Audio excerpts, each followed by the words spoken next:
Баарыбызды жараткан Алла Субхана ва Таала чексиз мактоолорубуз болсун. Жана сүйүктүү пайгамбарыбыз Мухаммад Мустафа саллаллаху алейхи ва салламга көптөгөн салам салаваттарыбыз болсун. Ошону менен бирге урматтуу абалар, апалар, эжелер, туткан орозоңуздарды Кудай Таалам кабыл кылсын.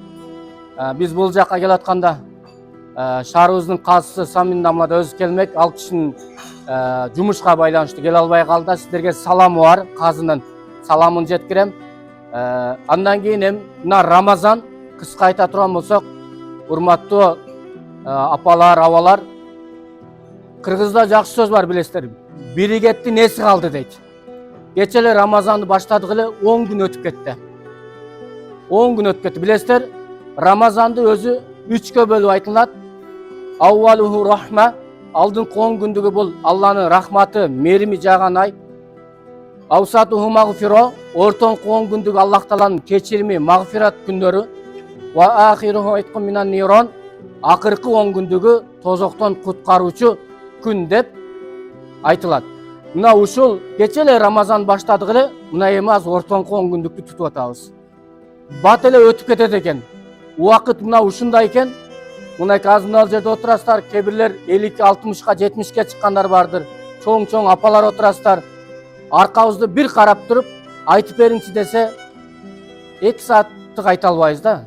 1 саатка да жетпей калышы мүмкүн. Ошон үчүн ар бир нерсенин убактысын өз ордунда ошону ганимет билсек, ошондо ийгилик болот экен. Азыр мынабул отурганыбызда өзүнчө бир чоң бакыт. Рамазандын ичинде, Рамазандагы кылынган ибадат сообу ушунчалык чоң. Эгерде Рамазанда бир эле нафил окусаңыз, нафил ибадат парыздыкындай сооп берет экен да Аллах Таалам. Ал эми бир парызды аткарсаңыз, Аллах Таалам 70 парызды аткарды деп берет экен. Караң, Рамазанда кылынган, жөнөкөй малда нафил окуйсузбу? 100 ракат болсун, 1000 деген ракат окуң, нафил бирок 2 ракат парыздын ордун баса албайт да. 1000 ракат нафил окусаңыз дагы багымдаттын 2 ракат фарзына тең келе албайт. Ал эми Рамазанда кылынган нафил фарздын деңгээлин алып чыгып коет экен да Аллах Таалам. Бул бизге ушунчалык чоң мүмкүнчүлүк. Азыр дамлама айтып өттү. Ар бир кечени кадыр түндөй кармаңыздар депчи. Себеби кадыр кечеси хайрун мин алфи шахр, 1000 айдан да жакшы. Мен неге башында жашыңыздарды айттым? Себеби 1000 айды эсептесекчи 83 жыл 4 айга барабар экен да. 83 жыл 4 айга караң. Ушунча убакытты Аллах Таалам бир Рамазанга сиздерге берип коет экен. Биз азыр 83ке чыгабызбы, чыкпайбызбы, Кудай билет. Бирок Аллах Таалам ибадатка ушунчалык бизге ушундай бир жакшылыгын, неаматын берип койгон экен. Мына ушуга кайдыгерлик кылсак, Кудай сактасын анда. Рамазанда туруп адам оң болуш керек. Рамазанда туруп жаман ататыбыз калбаса, бирөөнүн артынан гыйбат кылганыбыз калбаса, жөн эле бир дейди сөздөрдөн убактыбызды өткөрүүчү адаттар калбаса, анда Рамазаныбыздан не пайда? Рамазан, биз мына 1 ай туткан Рамазаныбыз бизге кийинки Рамазанга чейин жетип бериш керек да, энергиясы, заряды.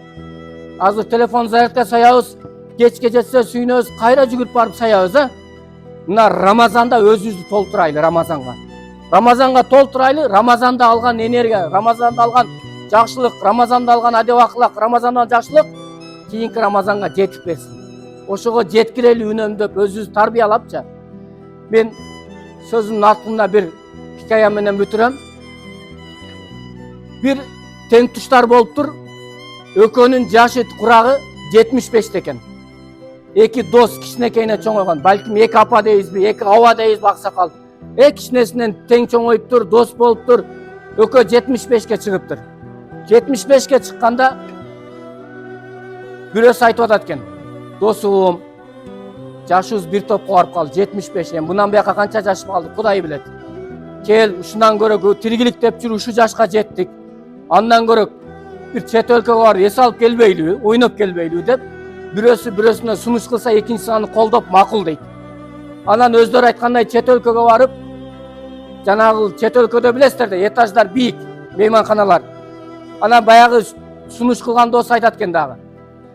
Кел, ушунча келдик эми 75-этаждан албайлы бөлмөнү, гостиницанын бөлмөсүн. Ekинчисине дейт макул дейт.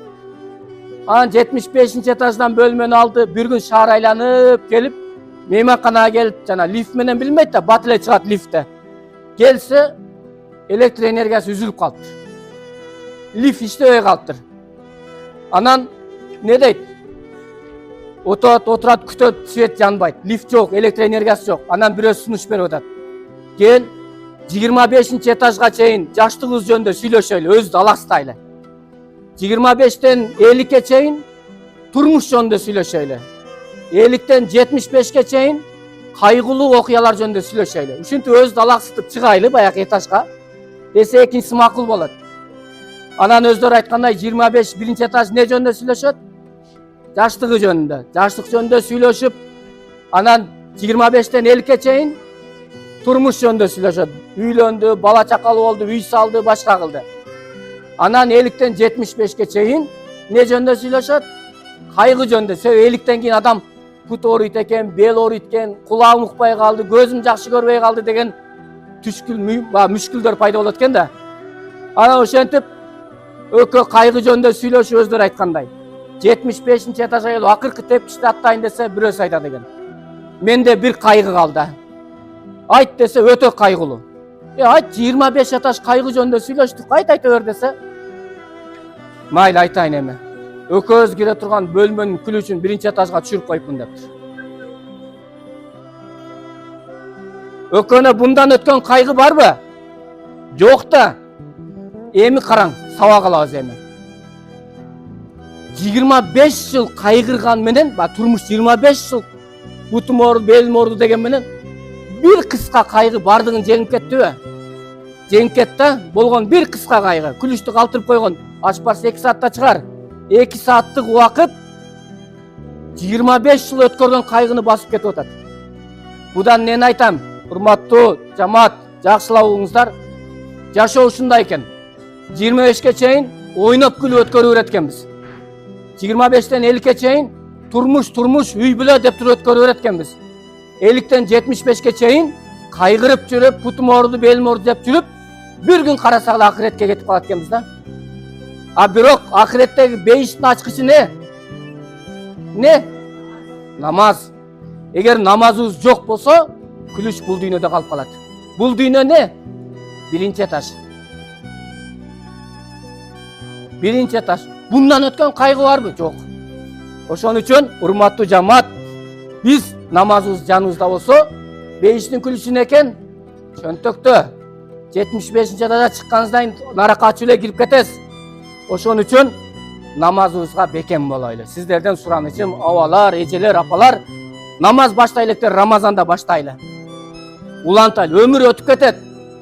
Өмүр өтүп кетет, кыска жашоо. Напсы алдап жүрүп өткөрүп берет. Напсы не дейт? Шайтан эмне дейт? 25-ке чейинкилерди сен жашсың, кичине токтой тур, үйлөнүп алганыңдан кийин намазыңды окуйсуң, турмушка чыккандан кийин окуйсуң дейт. А макул, турмушка чыксын ошол адам. 50-ке чейинки корто мунду кичине тиргилик кыл, үй сал. Пенсия жашына барганда деле жетишесиң дейт. 50-60ка барганда окуй бересиң деп шайтан ошого көндүрүп коет. Ал эми 50-60ка барганда эмне деген шылтоон айтат? Анын шылтоосунан да эми Алла өмүр берсин, 50-60ка чыккандан кийин дагы жашыңда окубаган, тилиң катып калганда эмнени окуйсуң дейт. Караң, шайтандын нафсин иши ушул. Алдайт, ага алданбаш керек. Мына Рамазан, шайтан жок, ишенделген. Бир эле аз биздин күрөшө турган нерсе бул нафсы. Нафсыз жеңе алабыз, колубуздан келет. Ошон үчүн ибадатка болгон аракетибизди кылайлы. Намазыбызга бекем болойлу. Намаз баштайлыктыр, мына Рамазанда баштайлы. Кудайым өз жакшылыгына берсин. Бардыңыздардын туткан орозоңуздарды, мынакей кылып аткан ишиңиздердин баардыгын Кудайым кабыл кылсын. Жүзүңүздөр жарык болсун, үй бүлөңүздөрдө Кудайым берекеси болсун. Кыяматта бейишке кирүүчүлөрдүн катарында болайлы. Амин. Аллах.